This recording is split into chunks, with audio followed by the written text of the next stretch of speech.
Vous avez la parole, très volontiers.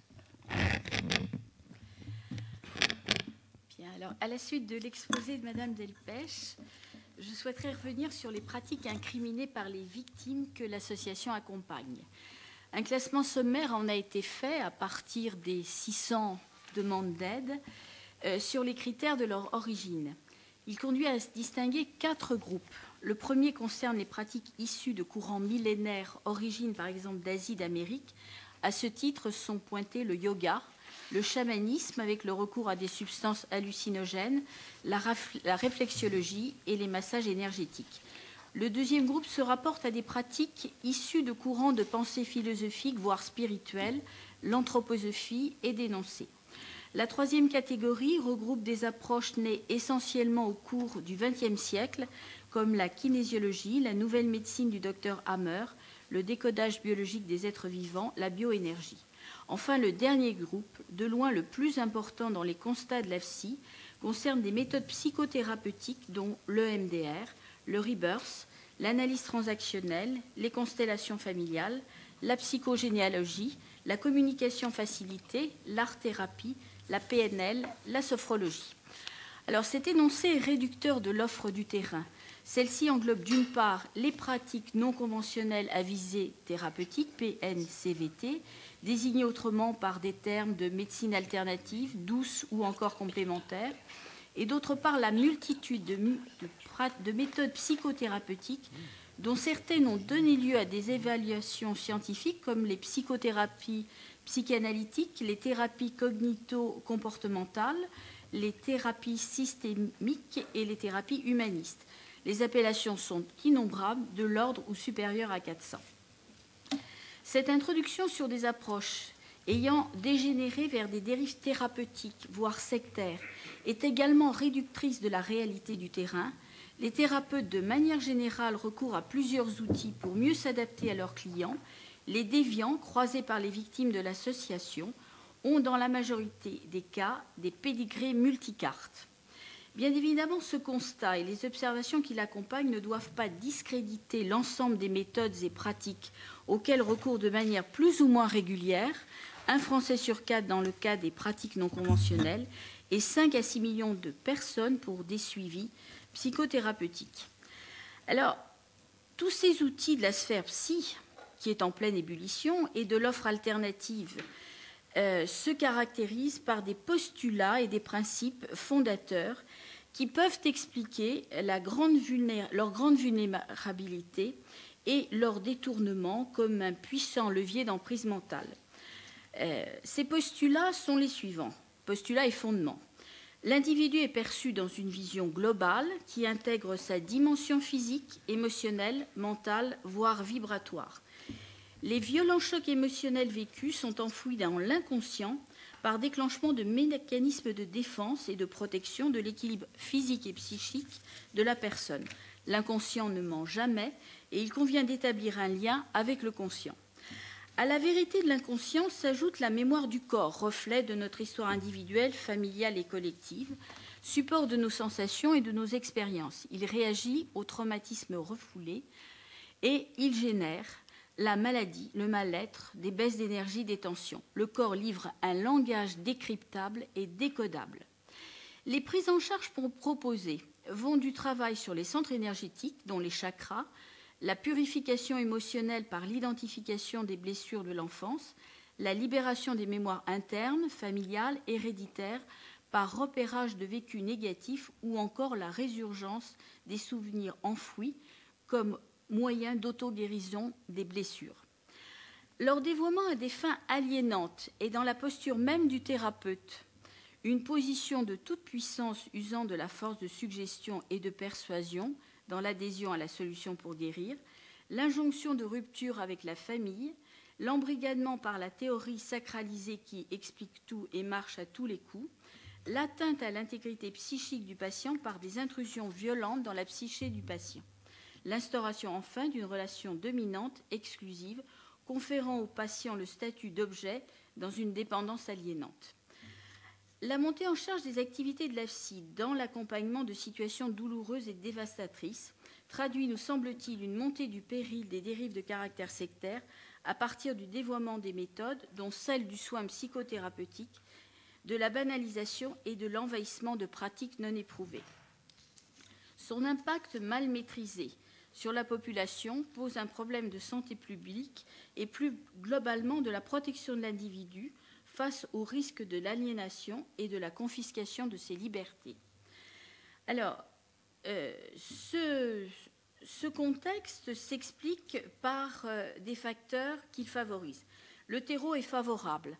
Ce sont des considérations un petit peu générales qui portent par exemple sur le caractère anxiogène des sociétés contemporaines, des promesses mal tenues par les institutionnels, les organisations, avec par exemple les difficultés économiques, les pertes d'emploi, la montée de la précarité, la défiance à l'égard de certaines institutions, dont la médecine, le culte de la performance, le refus de la maladie, du handicap, de la vieillesse, l'aspiration à une vie toujours plus longue et meilleure. Face à ces difficultés et à ces doutes, des alternatives fondées par exemple sur des postulats ou encore sur la récupération et la transformation de traditions millénaires sont proposées, et tout particulièrement dans le domaine de la santé. Alors on assiste aussi, pour expliquer ce contexte favorable, à une demande d'accompagnement psychologique en progression régulière. La relation d'aide bénéficie d'un élargissement régulier des indications. Prise en charge du dysfonctionnement psychique et de la souffrance, accompagnement individuel aux différentes étapes de la vie sous l'angle professionnel, scolaire, familial, contribution à la résolution de crises diverses dans le monde du travail, le champ social, les catastrophes naturelles, etc. Au début des années 2000, les personnes ayant suivi ou en psychothérapie représentaient environ 5% des 59 millions d'habitants d'alors, soit 3 millions environ. À l'horizon 2040, 15% seraient concernés sur une projection de 73 millions d'habitants, soit 10 à 11 millions de personnes. Il s'agit d'une évaluation approximative, mais elle traduit l'éclatement de la bulle psy et la vitalité de pratiques non évaluées qui privilégient l'approche de l'individu dans sa globalité. Or, l'offre de soins sous cet angle est très imparfaitement maîtrisée, ce qui explique non seulement la persistance des dérives, mais également la montée des risques. L'encadrement de l'exercice des pratiques non évaluées et des psychothérapies est largement perfectible.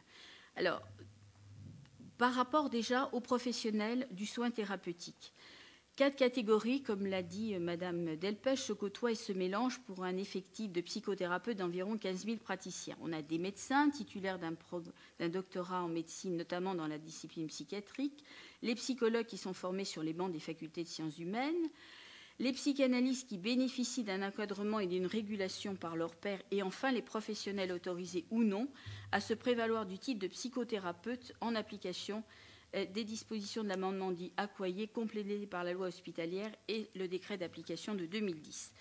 La mise en place de ce dispositif constitue une avancée significative et répond pour partie à l'espoir des usagers et de leurs familles pour le choix d'un praticien sur les listes ADELI des professionnels de santé. Aujourd'hui, et après seulement deux ans de mise en œuvre, l'évaluation et la portée de cette réglementation sont prématurées. D'ores et déjà, on observe les contournements du dispositif par des praticiens évitant le titre, désormais protégé, sans renoncer pour autant à leurs activités psychothérapeutiques.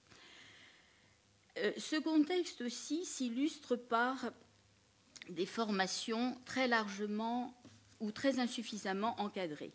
Alors, ce sont d'abord les formations initiales qui continuent à soulever des interrogations sur les contenus, les programmes et le professionnalisme des futurs praticiens, ainsi que sur la diffusion d'une multitude de méthodes exotiques auto-évaluées par leurs fondateurs ou ses disciples.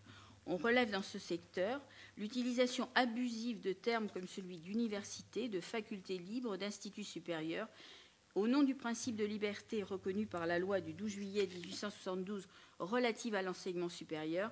Le recensement de cette structure est seulement déclaratif. Dès lors, se prévaloir de certification de ces organismes n'apporte aucune garantie et est souvent trompeur. La formation professionnelle soulève également de grandes réserves. Le principe déclaratif des structures à l'administration prévaut également dans ce domaine, même si les contrôles se renforcent, notamment pour reconduire ou non la reconnaissance du statut d'organismes de formation professionnelle, 700 organismes environ non recensés prospèrent de la facturation de stages divers, plus ou moins longs, et apparaissent comme d'efficaces vecteurs de transmission de méthodes plus ou moins douteuses, farfelues et à risque. En guise de conclusion, je poserai les questions suivantes. En qualité d'usager du système de soins, est-ce que je dispose aujourd'hui d'une information suffisante permettant le choix d'un professionnel, le recours à une méthode, sans recourir des risques majeurs comme la perte de chance et l'emprise mentale?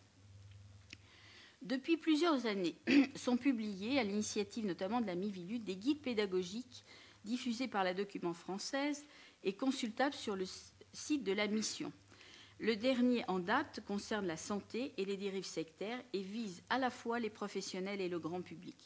Le ministère de la Santé, à partir des travaux du groupe d'appui technique d'IGAT, donne sur son site des recommandations de caractère général.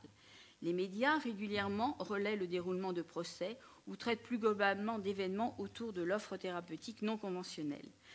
L'encadrement récent du titre de psychothérapeute, sans prendre en compte les critiques faites aux commissions chargées de statuer sur les candidatures, autorise le choix d'un professionnel satisfaisant au moins aux exigences réglementaires de formation et d'expérience. Si les méthodes donnent lieu à un début de recensement, elles font l'objet aujourd'hui d'une simple description objective de leur contenu. Les évaluations scientifiques sur leurs indications et leurs limites sont quasiment inexistantes. Internet et une littérature spécialisée relaient en revanche et à profusion des évaluations autoproclamées, dithyrambiques, tenant lieu de messages publicitaires convaincants.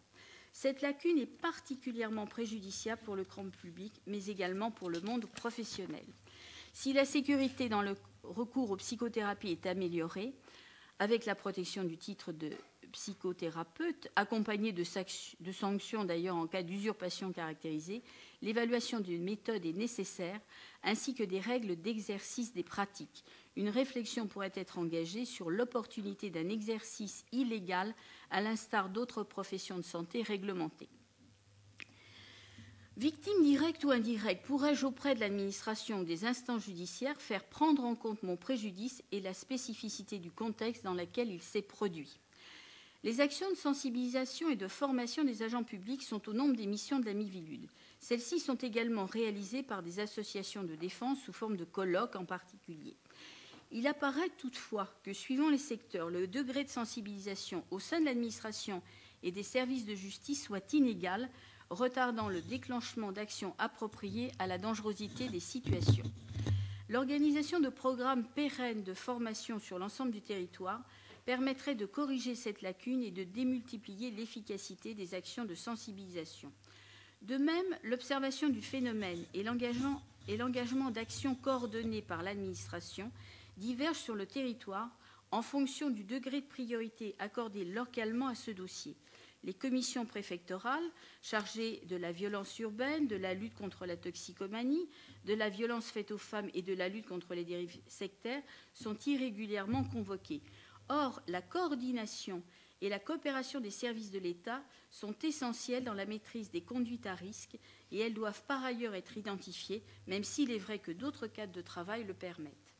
Certes, des avancées peuvent être relevées au bénéfice de la protection de l'usager, la réglementation du titre de psychothérapeute, la multiplication des plaintes et des procédures retenant entre autres le délit d'abus de faiblesse, les couvertures médiatiques d'affaires judiciaires, l'élaboration de guides pédagogiques par les pouvoirs publics comme outils d'information et de prévention, mais le développement rapide du phénomène et de sa dangerosité potentielle implique une grande détermination dans la mise en œuvre de l'arsenal de prévention, d'encadrement et de sanctions administratives ou judiciaires des dérives.